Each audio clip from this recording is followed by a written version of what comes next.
और प्रधानमंत्री ने अगर एक बार भी मुंह तोड़ जवाब दिया होता तो उसकी यह हिमाकत नहीं होती कि बार बार हमें जलील करता। क्या लिखे, हमको लिखने में, टाइप करने में भी शर्म आती है। नर्क बता रहा है, भारत को नर्क बता रहा है ट्रंप। क्या अमेरिकी राष्ट्रपति डोनाल्ड ट्रंप ने भारत को नर्क बताया?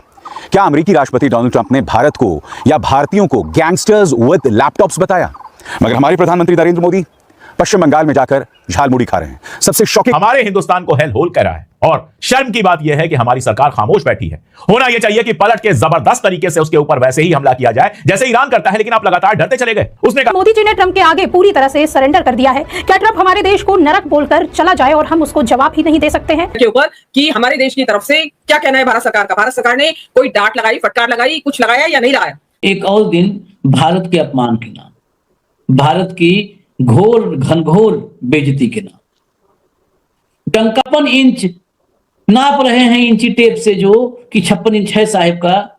ऐसा 56 इंची वाला महा डरपोक साहिब कहां से आ गया? आप कल्पना करिए, ट्रंप ये डंका बजा, ढोल फोड़ दिया, ये सब हम भी लिखते हैं, मजबूरी है। अब और क्या लिखें, हमको लिखने में, टाइप करने में भी शर्म आती है। नर्क बता रहा है, भारत को नर्क बता रहा है ट्रंप। इससे ज्यादा कुछ बेइज्जती हो सकती है क्या? अगर इसमें भी जिसको लग रहा है नहीं मोदी जी का डंका बज रहा है, तो उनके लिए मैं प्रार्थना करना, गेट वेल सून बोलना, ये सब छोड़ दीजिए। उनसे बड़ा बज रहा है। मुझे सबसे ज्यादा तरस आता है उन अंधभक्तों पर, उन ट्रोल्स पर, 1.5 रुपया 2 रुपया जो भी रेट उनका करंट रेट हो, जो इतने सबके बावजूद भी डिफेंड करते हैं और आ जाते हैं कमेंट बॉक्स में कि ये देखो आतिश चित्रांशी, हेमंत अत्री, ये सुखवान खेड़े, ये देशद्रोही है।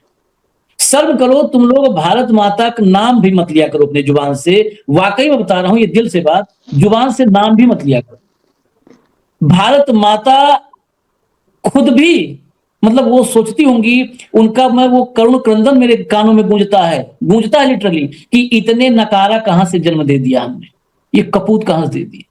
छप कलंक भारत मां पर या जिन्होंने भी उनको जना, उन सब पर, उनसे बड़ा कलंक कोई नहीं लगा सकता। इस देश पर उनसे बड़ा कलंक कोई नहीं है। बहुत मैं इस बात को जिम्मेदारी से कह रहा हूं। कौन है इस देश में जो आकर के हेमंत भाई जस्टिफाई कर देगा कि ट्रंप भारत को नर्क बोल रहा है? नर्क बोल रहा है और इसके पीछे मोदी जी का मास्टर स्ट्रोक है। कौन है वो जाहिल, वो मक्कार कि जो इसको कहेगा कि ये मास्टर स्ट्रोक है? आपको मैं दिखाता हूं, ट्रांसलेट करके हिंदी तो दिखाऊंगा, अंग्रेजी का ओरिजिनल दिखवा दूंगा। नर्क जैसा देश, यही उसका मतलब होता है हिंदी में। और माय डियर फ्रेंड, 40 मिनट बात किया, तमाशा बना दिया। और बड़ी विडंबना ये कि मान लिया कोई बदमिजाज, बदतमीज, बदजुबान, सनकी बोल भी दे तो उसको जवाब देना तो बनता है ना, उसी अंदाज में, वैसे ही मुंह तोड़ जवाब देना। वो अमित शाह वॉर रूम में बैठे हैं, सेकंड फेज के हमारे देश के मीडिया, मतलब ये तो डस्टबिन से भी बदतर है, सड़ांध इनसे आती है। ये जो है खबर नहीं लगाए हैं। इनकी खबर क्या है? कोलकाता के वॉर रूम में अमित शाह बैठे हुए हैं। यही इस देश की उपलब्धि है। वॉर रूम में बैठे हैं, सेकंड फेज में क्या करना है उसकी प्लानिंग कर रहे हैं। मोदी क्या 4 तारीख को लड्डू बटेंगे, ममता बनर्जी की सरकार जाएगी, नादिया की। क्या अमेरिकी राष्ट्रपति डोनाल्ड ट्रंप ने भारत को नर्क बताया? क्या अमेरिकी राष्ट्रपति डोनाल्ड ट्रंप ने भारत को या भारतीयों को गैंगस्टर्स विद लैपटॉप्स बताया? यानी कि ऐसे लोग, ऐसे गैंगस्टर्स जिनके हाथ में लैपटॉप होते हैं। क्योंकि ये बात जो है, ये कहीं ज्यादा अपमानित करने वाली बात है। आपने भारत को नर्क बताया तो बताया, मगर दूसरी तरफ डोनाल्ड ट्रंप एक ऐसी सोच को बढ़ावा दे रहे हैं जहां भारत के जो पढ़े लिखे लोग हैं उन्हें गैंगस्टर्स बताया जा रहा है। आसान लफ्जों के जवाब में डोनाल्ड ट्रंप ने खुद अपने मुंह से भारत को नर्क या फिर भारतीयों को गैंगस्टर्स विद लैपटॉप नहीं बताया, मगर उन्होंने अपने ट्रूथ सोशल मीडिया प्लेटफॉर्म पे एक बातचीत पोस्ट की है। एक कंजर्वेटिव टॉक शो होस्ट की बातचीत पेश की है जिसमें भारत को नर्क और भारतीयों को गैंगस्टर्स विद लैपटॉप बताया जा रहा है।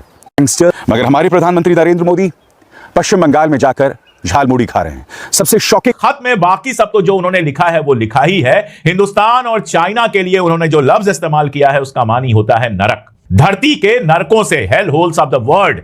यानी ऐसी जगह है जो धरती पर नरक है, और उसमें नाम लिया है हिंदुस्तान का और चाइना का। हिंदुस्तान को सीधे सीधे नरक कहा है, धरती का नरक कहा है अमेरिका के सबसे बदतमीज, बेहया और जो भी लफ्ज आप इस्तेमाल करना चाहें वैसे राष्ट्रपति डोनाल्ड ट्रंप ने। डोनाल्ड ट्रंप जिसने मिडिल ईस्ट में जंग छेड़ी और हारा, डोनाल्ड ट्रंप जिसको ईरान एक पैसे का भाव नहीं दे रहा, डोनाल्ड ट्रंप जिसके लोग छोड़ छोड़ के जा रहे हैं। नेवी के सेक्रेटरी ने नौकरी छोड़ दी, उसके पहले जो कैंट ने जो उनका बहुत करीबी था उसने नौकरी छोड़ दी, टकर कार्लसन जो उनका बहुत करीबी था वो उनके खिलाफ लगातार लिख रहा है, एलन मस्क जो लगातार पॉलिटिकल मसलों पर बोल रहा था ईरान से जब से जंग शुरू हुई है लगभग खामोश है, एक भी उसका इस तरह का बयान नहीं आया, यानी खुद जो अकेला पड़ता जा रहा है, जिसकी अप्रूवल रेटिंग घटते घटते 30% तक पहुंच गई है।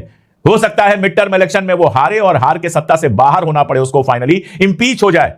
वो डोनाल्ड ट्रंप भारत को नरक कह रहा है, जिसने अमेरिका को नरक बना दिया है, जिसके राज में अमेरिका में महंगाई लगातार बढ़ रही है, होमलेस लोगों का नंबर बढ़ रहा है, जो कहता है हम लोगों को दवा वगैरह नहीं दिला सकते, मेडिकल केयर नहीं दिला सकते क्योंकि जंग के लिए हमको पैसा खर्च करना है। ऐसा डोनाल्ड ट्रंप जिसका नाम एप्स्टीन फाइल में है, ऐसा डोनाल्ड ट्रंप जिसके ऊपर दुनिया के सारे घटिया आरोप लगे हुए हैं, वो हमारे हिंदुस्तान को हेल होल कह रहा है। और शर्म की बात यह है कि हमारी सरकार खामोश बैठी है। होना यह चाहिए कि पलट के जबरदस्त तरीके से उसके ऊपर वैसे ही हमला किया जाए जैसे ईरान करता है, लेकिन आप लगातार डरते चले गए। उसने कहा रशिया से तेल खरीदना बंद कर दो, आपने बंद कर दिया।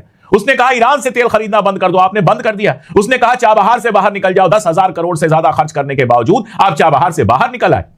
अपनी पूरी पॉलिटिक्स को, अपनी पूरी डिप्लोमेसी को अमेरिका के अंडर ला दिया आपने, और उसके बावजूद वो लगातार आपकी बेइज्जती किए जा रहा है। कभी ऑपरेशन सिंदूर पे कुछ बोलता है कि मैंने करा दी, मैंने फोन किया, टैरिफ की धमकी दी, कभी 50% टैरिफ की बात करता है, कभी 100% टैरिफ की बात करता है, कभी कुछ करता है, और अब उसने हेल होल कहा है। और उसके बाद भी अगर नरेंद्र मोदी चुप है तो यह सवाल उठता है कि आखिर वो कैसे ब्लैकमेल कर पा रहा है। मोदी जी ने ट्रंप के आगे पूरी तरह से सरेंडर कर दिया है। क्या ट्रंप हमारे देश को नरक बोलकर चला जाए और हम उसको जवाब ही नहीं दे सकते हैं? और क्या ईरान के हाथों मिली करारी हार के बाद ट्रंप अब पूरी तरह से अपना मानसिक संतुलन खो बैठे हैं? जब किसी ताकतवर तानाशाह को अपनी कुर्सी जाने का डर सताने लगता है तो वो बिलबिलाकर हाथ पांव मारने लगता है, किसी को कुछ भी कहने लगता है। कुछ ऐसा ही हाल आजकल डोनाल्ड ट्रंप का हो गया है। ट्रंप दिन में कुछ और रात में कुछ और बोलने लगते हैं, प्रेस के सामने कुछ और, सोशल मीडिया पर कुछ भी लिखने लगते हैं। अब सोचिए, उन्होंने खुद थक हार कर पहले तो ईरान और अमेरिका से बीच अनिश्चितकालीन के लिए सीज फायर की घोषणा की, और अब खुद ही अपनी सेना को होर्मुज पर आतंक मचाने के लिए ऑर्डर दे रहे हैं। उधर उन्होंने एक स्टेटमेंट जारी किया जिसमें उन्होंने चीन और भारत को नरक तक बता डाला। स्वागत और अभिनंदन। इस खबर को लेकर हम आपके समक्ष आए हैं, वो बड़ी हैरान कर देने वाली है। सच में तो असली राष्ट्रभक्त तो हम ही हैं, और हम खुद अपनी ताकत से इसलिए कह रहे हैं कि आज राष्ट्र का अपमान हो और हम खामोश बैठे, ऐसा हो नहीं सकता। भारत का अपमान ट्रंप ने अनगिनत बार कर दिया, और प्रधानमंत्री ने अगर एक बार भी मुंह तोड़ जवाब दिया होता तो उसकी यह हिमाकत नहीं होती कि बार बार हमें जलील करता। सबसे पहले उन्होंने अवैध नागरिकों के तौर पर हथकड़ी और बेड़ी डालकर हमारे नागरिक भारत देश भेज दिए। इसके कुछ समय बाद उन्होंने कहा, जब ऑपरेशन सिंदूर हो गया, कि हम ने भारत और पाकिस्तान का सीज फायर हमारे आदेश पर रुका, और एक बार नहीं कहा, सैकड़ों बार का। उसके बाद टैरिफ, उसके बाद ट्रेड डील, और ट्रेड डील को हमने स्वागत किया बाकायदा। हमारे सारे पत्रकार मैदान में ऐसे कूद गए जैसे बारात में रूठा हुआ फूफा खुश हो जाता है। खबर छपी है अडानी के प्लेटफॉर्म पर, हमारे पे नहीं छपी है, ये एनडीटीवी है अडानी का, लिख रहा है डोनाल्ड ट्रंप का एंटी इंडिया पोस्ट।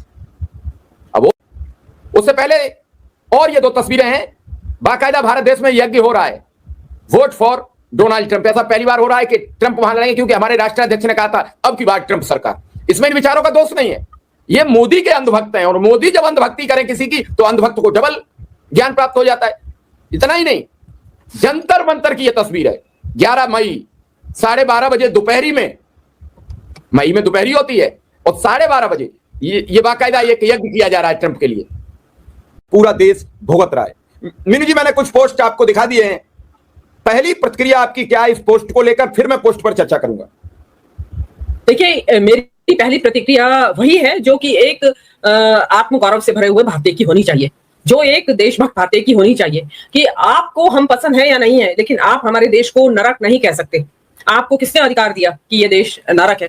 ये आपके सोच में हो सकता है, लेकिन आप उसको खुलेआम इस तरीके से आपके ट्रुथ सोशल पे पोस्ट करके हमें बता रहे हैं कि हम ये भारत देश, उसने चीन को भी कहा है, लेकिन हमें चीन से क्या लेना देना, हम तो अपने वाले हिस्से की बात करेंगे। चीन को जो कहा होगा वो चीन वाले जवाब देंगे, हम अपनी बात का जवाब देंगे। देखिए चारों तरफ इसमें जब से ये पोस्ट आई है, क्योंकि ट्रंप का पोस्ट रात को आता है अक्सर, तो सुबह से एक हाहाकार मचा हुआ है सोशल मीडिया के ऊपर कि हमारे देश की तरफ से क्या कहना है भारत सरकार का। भारत सरकार ने कोई डांट लगाई, फटकार लगाई, कुछ लगाया या नहीं लगाया।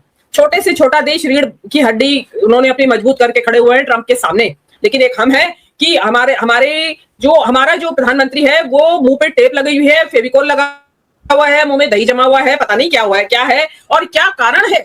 मतलब सबसे पहले तो और बात छोड़ दीजिए मुंह बंद है या नहीं है, लेकिन जो हमारे देश के प्रधानमंत्री जो बोलते नहीं है, जो राष्ट्रपति ट्रंप है वो कुछ भी कह देते हैं। ट्रंप हमारे प्रधानमंत्री की दुनिया अजीबोगरीब शब्दों में बेइज्जती करते हैं। वो कहते हैं कि उन्होंने मुझे कहा था मिलने के लिए कि मे आई कम इन प्लीज, मतलब एज इफ कोई नौकर आने की गुजारिश कर रहा हो कि आपके कमरे में आ जाऊं क्या।